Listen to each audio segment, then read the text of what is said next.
అసలు శాంతి అనేది ఇంతవరకు విజయసాయి రెడ్డి మీద కానీ ఎవరి మీద కంప్లైంట్ అయితే పెట్టాలి.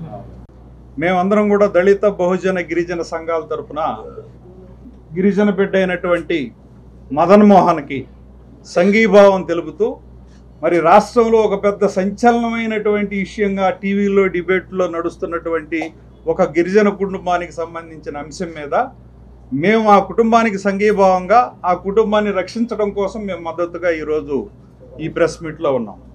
ప్రధానంగా దీనిలో విశాఖపట్నంలో ఒక గిరిజన యువతి ఆమె అసిస్టెంట్ కమిషనర్ ఆఫ్ ఎండోమెంట్స్ శాంతి అనే అమ్మాయిని ప్రలోభ పెట్టి అడ్డం పెట్టుకొని విజయసాయి రెడ్డి అని ఎంపీ 1000 కోట్లు సంపాదించాడు. అసలు విషయం ఇది.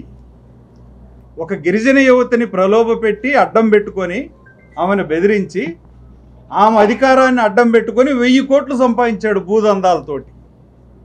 ఏ విధంగా అంటే అసిస్టెంట్ కమిషనర్ ఆఫ్ ఎండోమెంట్స్ అంటే దేవాదాయ భూములు, ధర్మాదాయ భూములు, ప్రేమ సమాజం భూములు వాళ్ళ ఆధీనంలో ఉంటాయి. ఆ ప్రాంతంలో మనందరికీ తెలుసు 3 రాజధానుల డ్రామాతో గత ప్రభుత్వంలో విశాఖపట్నం వాళ్ళు కేంద్రంగా ఎంచుకున్నారు. అక్కడ ఉన్నటువంటి భూములన్నీ వాల్యూ బాగా కోట్ల రూపాయలు వాల్యూ చేసే భూముల్ని 33 సంవత్సరాలకి, 66 సంవత్సరాలకి, 99 సంవత్సరాలకి విజయసాయి రెడ్డి తన అనుయాయులకి ఈ అసిస్టెంట్ కమిషనర్తో రాయించుకున్నాడు. లీజ్ అగ్రిమెంట్లు రాయించుకొని ఆ భూములన్నీ అమ్మేశారు. 1000 కోట్లకు పైగా భూములు సంపాదించారు. మహా అయితే ఎంతో కొంత ఎముక కూడా ఇచ్చుండొచ్చు ఈమెను ప్రలోభ పెడతానికి. కానీ ఈమెను శారీరకంగా ఇల్లీగల్గా ఈమెను ఉపయోగించుకున్నారు. బిడ్డను కూడా కన్నారు. తండ్రి ఎవరో తెలియని బిడ్డ ఈరోజు అక్కడ ఉన్నాడు. 1000 కోట్ల రూపాయల ఆస్తులు సంపాదించుకున్నారు.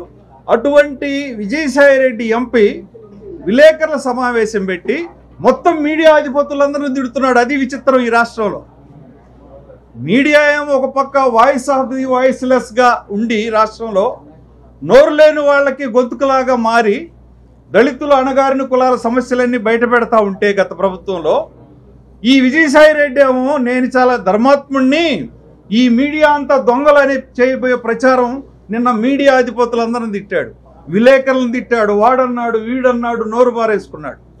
జర్నలిస్టులను, సీనియర్ జర్నలిస్టులందరిని తిట్టాడు. అంటే ఇటువంటి విజయసాయి రెడ్డి అంటే 4th ఎస్టేట్ అయిన మీడియా అధిపతుల్ని, జర్నలిస్టుల్ని కూడా తిట్టినటువంటి విజయసాయి రెడ్డిని క్షమించడానికి వీల్లేదు. దళిత గిరిజన సంఘాలుగా మేమందరం తక్షణమే అతని రాజ్యసభ సభ్యత్వాన్ని రద్దు చేయాలని డిమాండ్ చేస్తున్నాం. తర్వాత రామోజీరావు గారు మీద నేను ట్విట్టర్లో ఆయన్ని వేధిస్తూ నేను ట్వీట్ చేశాను, నన్ను ఏమి చేయలేకపోయారని ఆయనే మీడియాలో అన్నాడు. కాబట్టి రామోజీరావు గారి మరణానికి కూడా అతనే కారకుడు. 306 కింద హత్యానేరం కింద అతని మీద కేసు కట్టాలి, అతను అరెస్ట్ చేయాలని కూడా డిమాండ్ చేస్తుంది. తర్వాత SC ST అత్యాచార నిరోధక చట్టం కింద శాంతి అనే ఒక గిరిజన మహిళను లోబర్చుకొని శారీరకంగా వాడుకొని ఆమెకు బిడ్డను పుట్టించి అతని భర్తను కూడా మోసం చేసినటువంటి వీళ్ళ మీద SC ST చట్టం కింద కూడా కేసు కట్టి అరెస్ట్ చేయాలని డిమాండ్ చేస్తున్నాం. ఈ అంశాల మీద మేము పోరాటానికి సిద్ధంగా ఉన్నాం. రాష్ట్ర ముఖ్యమంత్రి చంద్రబాబు నాయుడు గారికి కూడా మేము ఇవాళ రేపు కలిసి సిట్ దర్యాప్తు వేయమని, దీని మీద ఈ విజయసాయి రెడ్డిని తక్షణం అరెస్ట్ చేయమని, సిట్ దర్యాప్తు వేయమని డిమాండ్ చేయడానికి మేము సిద్ధంగా ఉన్నామన్న విషయాన్ని మీకు తెలియజేస్తున్నాం. జై భీమ్. నేను అన్యాయం గురవలేదు, నాకు పుట్టిన బిడ్డ ఎవరైతే ఉన్నారో పలానా సుభాష్కి పుట్టాడని తనే స్వయంగా చెప్తున్నప్పుడు అతని పైన విజయసాయి రెడ్డి మీద ఏ రూపంలో పెడతామంటే ఏ రూపంగా పెడతామంటే ఇక్కడ మదన్ మోహన్ గారు కూడా ST, అర్థమైందా? ఇతనికి అన్యాయం జరుగుతుందని చెప్పాడు బయటకు వచ్చి ప్రెస్ మీడియా పరంగా చెప్పినటువంటి నేపథ్యంలో ప్రెస్ మీట్ పెట్టినటువంటి విజయసాయి రెడ్డి గారు అక్కడ పత్రికా విలేకరులని వ్యక్తిగతంగా దూషిస్తూ అక్కడ ఉన్నటువంటి కొంతమంది SC విలేకరులు కూడా ఉన్నారు, వాళ్ళు కూడా అరే ఒరే అనేటువంటి మాటలు సంబోధిస్తూ ఈ మదన్ మోహన్ గారిని అరే ఒరే అని వ్యక్తిగతంగా దూషించాడు. ఒక గిరిజన సమాజానికి సంబంధించినటువంటి శాంతి గారిని పక్కన పెట్టండి, ఇక్కడ బాధితుడిగా వచ్చి అభియోగాలు మోపుతున్నప్పుడు అసలు ఆడు మదన్ మోహన్ గారు ఎవడు? నా దగ్గరికి 2 సార్లు వచ్చాడు, ఏదో ఇచ్చాను యథాలాపంగా, నేను ఇన్ని సంవత్సరాలు ఉద్యమం చేశాను, నాకేమైనా చేసావా నువ్వు విజయసాయి రెడ్డి గారు? మరి ఒక గిరిజనుడు ఎరుకుల వ్యక్తి అతను వెళ్తే నువ్వు ఎట్టా లెటర్ ఇచ్చేసావు? ఇప్పుడు విదేశాలకు పోవడానికి. అదే కాదు, శాంతి కూడా బాధితురాలు ఇక్కడ. శాంతి ఒక్క కూడా నిమిషం ఇక్కడ ఈ సంఘటనలో ఒక్క నిమిషం అట్ట కాదన్న అది కాదు ఎవరు లాగలేదు. ఇక్కడ మన సోదరుడు అడిగిన విషయంలో శాంతి కూడా బాధితురాలే, ఇక్కడ శాంతి కూడా విక్టిమే. ఉండండి అట్ట కాదండి, ఆమెను చంపేస్తారు రేపు. నేను కాదు అని అంటే చంపేస్తారు. మిత్రమా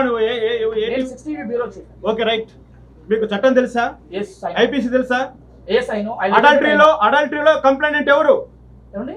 అడల్టరీ కేసుల్లో కంప్లైంట్ ఎవరు? చెప్పు.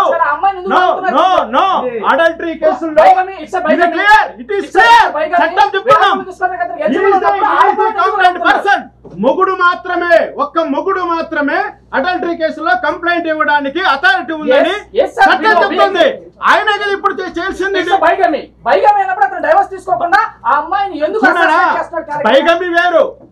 వేరు అడల్టరీ వేరు, రెండు డిఫరెంట్ అఫెన్సెస్. బిగమీ ఈజ్ రెండో పెళ్లి చేసుకోవడాన్ని బైగమీ అంటారు. అడల్టరీ అన్నదాన్ని ఇంకొకటి పెళ్ళాన్ని పక్కన పండుకోవడాన్ని అడల్టరీ అంటారు. ఈయన పెడుతున్నది అడల్టరీ కేసు.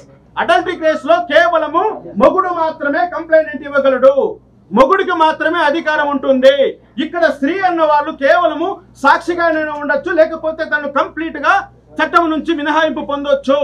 ఇక్కడ ఇటువంటి అడల్టరీ చేసేటువంటి ఆడవాళ్లకు శిక్ష ఉండదు. అర్థమైందా? ఇది చట్టం. కాబట్టి మదన్ మోహన్ గారు నేను గిరిజన చట్ట ప్రకారం కుల పెద్దల్లో విడాకులు తీసుకున్నారు. ఈ విడాకులు గిరిజన చట్ట ప్రకారం చెల్లుతాయా లేవా? చెల్లవు. ఎందుకంటే మీకు కూడా తెలుసు కృష్ణ గారు, ఈ జాతుల్లో ఒక సాంప్రదాయం ఉంది. దొరుకుల జాతిలో ఏది పావుసాల అనేటువంటిది పెద్దలందరూ కూర్చుంటారు. అదంతా మోడా అనే దాంట్లో మనం తీసేసుకుంటారు, అది అయిపోద్ది.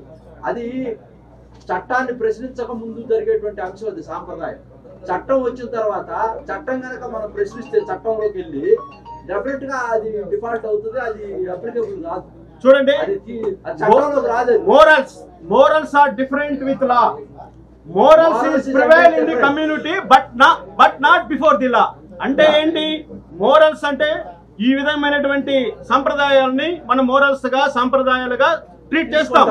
అది ఎంతవరకు కోర్ట్ ఆఫ్ లా ముందర ప్రశ్నించినంత వరకు మోరల్స్ ప్రివైల్ ఉంటాయి. ఒక్కసారి కోర్ట్ ఆఫ్ లా ముందరకు వచ్చామంటే నీకైనా నాకైనా ఎవరికైనా వర్తించేది ఐపీసీనే. మనమందరం ఇండియన్ పీనల్ కోడ్ నే ఫాలో అవుతున్నాం. ఈ రోజు చట్టం మారినట్లుగా మార్చుకోవచ్చునేమో కానీ డెఫినేషన్స్ మారవు. కాబట్టి ఏదైతే శాంతి గారు ఈ రోజు నేను మదన్ మోహన్ రెడ్డి అనే వ్యక్తికి 2016లో ఆయనకు నేను విడాకులు ఇచ్చేశాను, ఆయన నా భర్తే కాదు, ఈ రోజు పుట్టినటువంటి బిడ్డకు ఫలానోడు చెప్పుకోవచ్చు. కానీ చట్ట ప్రకారం వాళ్ళు ఇడిపోలేదు కాబట్టి, చట్టము వాళ్ళ యొక్క ఇడిపోయినటువంటి తత్వాన్ని గుర్తించలేదు కాబట్టి, చట్టం ఎప్పుడైతే వాళ్ళను భార్యాభర్తలకు ఎడగొట్టినట్టుగా గుర్తించబడుతుందో ఆ రోజు నుంచి శాంతి గారు సపరేటు, మదన్ మోహన్ గారు సపరేటు. ఈ రోజు కూడా టిల్ నౌ, ఈ క్షణం వరకు కూడా వాళ్ళు భార్యాభర్తలే. ఇది మనం గౌరవించాలి. ఒకటే కృష్ణ గారు, శాంతి గారిని మేము వ్యతిరేకించట్లే. ఇక్కడ శాంతి గారిని మా బిడ్డ ఈ కుటుంబాన్ని కాపాడాలనేటువంటి అంశంతోనే మేము అందరం ఇక్కడ కూర్చున్నాం. దీంట్లో నిజాలు నిగ్గు తేల్చాలా, దీని మీద సిట్ అయ్యండి. ఇది ఒక సీరియల్ లాగా సాగుతా ఉంది, దీనికి ఫుల్ స్టాప్ పెట్టండి అంటున్నాం. కానీ ఎవరి మీద ఇప్పుడు శాంతిని చంపేస్తారు. ఇప్పుడు భయం బజార్లో పట్టేసి ఇప్పుడు శాంతి యొక్క జీవితం మొత్తం బజార్లో పెట్టారు. మేము శాంతికి మాత్రం ఏమీ చేయట్లేదు, కానీ మేము రాజకీయం చేస్తా అన్నట్లే ఉన్నది. అట్లా కాదండి. ఇప్పుడు రేపు అన్యాయం జరిగింది కదా, శాంతిని చంపుతారు. మీరు అన్యాయం జరిగింది అంటే ఆ అమ్మాయికి అన్యాయం జరిగింది అనేది అన్యాయం చేసి ఉండొచ్చు, కానీ ఇక్కడ మీరు బదనాం చేసేది శాంతి జీవితం. ఎవరో బదనాం కావట్లా, ఇతని జీవితం కూడా ఉంది ఇక్కడ.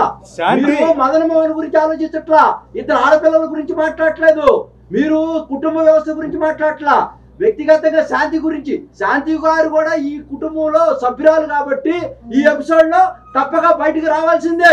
సీత కూడా వచ్చింది, ఆ రోజున అగ్ని ప్రవేశం చేసింది, తప్పదు. త్రేతాయుగం నుంచి ద్వాపరయుగం నుంచి అన్ని కుటుంబాలు పెద్ద పెద్ద మా తాతల నేతలు తాగారు, మా మూతులు వాసన చూడన్నప్పుడు ప్రూవ్ చేసుకోవడం కోసం తప్పకుండా ఈ ఎపిసోడ్ లో అందరూ మాట్లాడాల్సిందే. అమ్మాయిని కూడా ఎందుకు కలుపుకోవాలి? ఏమండి మీరు మీరు ఏమండి ఏమండి రావాలి తప్పకుండా రమ్మనండి. అంటే ఈ లెక్క ఎస్సీ ఎస్టీ యాక్ట్ లో ఎవరైనా సరే అక్రమంగా ఒక లోపరుచుకొని భయపెట్టి నయాన్ని బయటేస్తే అది కూడా నేరం అవుతుందంటారా? ఇంకోటి అమ్మాయిని కూడా రమ్మనండి, మేము తప్పకుండా ఇన్వైట్ చేస్తాం, తప్పులేదు. విజయసాయి రెడ్డి గారి యొక్క పాత్రని తేల్చమంటున్నాం దీంట్లో. మేము రాజకీయ కోణంలో చూడట్లేదు. ఆ అమ్మాయి మీరు ఇంకోటి అన్నారు కదా, మన విజయసాయి రెడ్డి గారు ఏమన్నారు, కమ్మ మహిళ అయితే మీరు ఇంత పెద్దగా మాట్లాడతారా అన్నారు. నేను మీకు ఉదాహరణ చెప్తున్నాను. ఎన్ఆర్ఐ నుంచి వచ్చినటువంటి చౌదరి గారు, ఆయన మాజీ ఒక టీవీ ఛానల్ కి అధిపతి, మేనమామ ఇక్కడ తీసుకొచ్చి చంపేశారు నందిగామ దగ్గర. తారా చౌదరి ఎవరో ఉంది వాళ్ళ మేనకోళ్ళు. ఆమె గురించి టీవీలన్నింటిలో కూడా చిత్రా చౌదరి ఆమె గురించి టీవీలో అన్ని కమ్మ సామాజిక వర్గాల సంబంధం లేదు. న్యాయం గురించి నెగ్గు తేల్చేటప్పుడు మీ యొక్క ఛానల్స్ అన్ని కూడా ఆమె గురించి పుంకాలుగా మాట్లాడి. ఇప్పుడు విజయసాయి రెడ్డి గారు ఆ విధమైనటువంటి భాషని, అయినా తారక రత్న గారు చనిపోయినప్పుడు వాళ్ళ మేనగోడలను ఇచ్చినప్పుడు చంద్రబాబు నాయుడు గారి దగ్గరికి వెళ్ళి 20 రోజులు అక్కడే ఉన్నాడు కదా నేను తమ్ముండి, నాకు అన్న చంద్రబాబు నాయుడు గారని. మరి ఆ కుటుంబంలో సభ్యుడే కదా, మరి కమ్మ కులాన్ని తిట్టాల్సినటువంటి అవకాశం ఏమొచ్చింది? నువ్వు అభద్రతాభావంతో ఉన్నావు కాబట్టి. మీడియా మొత్తాన్ని ఎందుకు తిట్టాలా? ఓకే, అభియోగం మోపాడు మదన్ మోహన్ గారు, నువ్వు ఆన్సర్ చెప్పు. ప్రెస్ ముందుకు వచ్చి నువ్వు వైట్ కాంగ్ అంటున్నావు కదా, టక్ చేసుకున్నావు అంటున్నావు కదా, నువ్వు ఎంపీవి కదా, నువ్వు తప్పకుండా చెప్పు. డిఎన్ఏకి రా. ఒకవేళ నువ్వు కరెక్ట్ అయితే ఈ సమాజం నిన్ను సిబిఐ ఎంక్వైరీలో కూడా చాలా మంది బయటకు వచ్చిన వాళ్ళు ఉన్నారు కదా నిజాయితీగా, తప్పేముంది? ఇది భారతదేశం, స్వతంత్ర భారతావనిలో అందరికీ చట్టాలు ఉన్నాయి. అభియోగం మోపినప్పుడు నువ్వు అభియోగం మోపితే దొంగ అంటే దొంగ అని ఎమ్మడి పడినట్టుగా ఉంది. మేము ఎవరికి వ్యతిరేకం కాదు. దయచేసి విలేకరులంతా కూడా మేము తెలియజేస్తా ఉన్నాం, పాత్రికేయుల్ని ఇష్టం వచ్చినట్టుగా తోలనాటం, ఆ అందరి గురించి మాట్లాడటం, హ్యాబిచువల్ క్రిమినల్ గా ఉంటాం, అసహనంతో ఉంటాం. దాన్ని మొత్తాన్ని ఖండిస్తూ ఆయన పార్లమెంట్ సభ్యత్వాన్ని తీసేయాలా ముందు, తర్వాత ఈ ఎపిసోడ్ మీద సిట్ వేయాలా, నిగ్గుదాల్చాలా, సాంప్రదాయాలను కూడా గౌరవించాలా, చట్టాన్ని గౌరవించాలని కూడా ఈ సందర్భంగా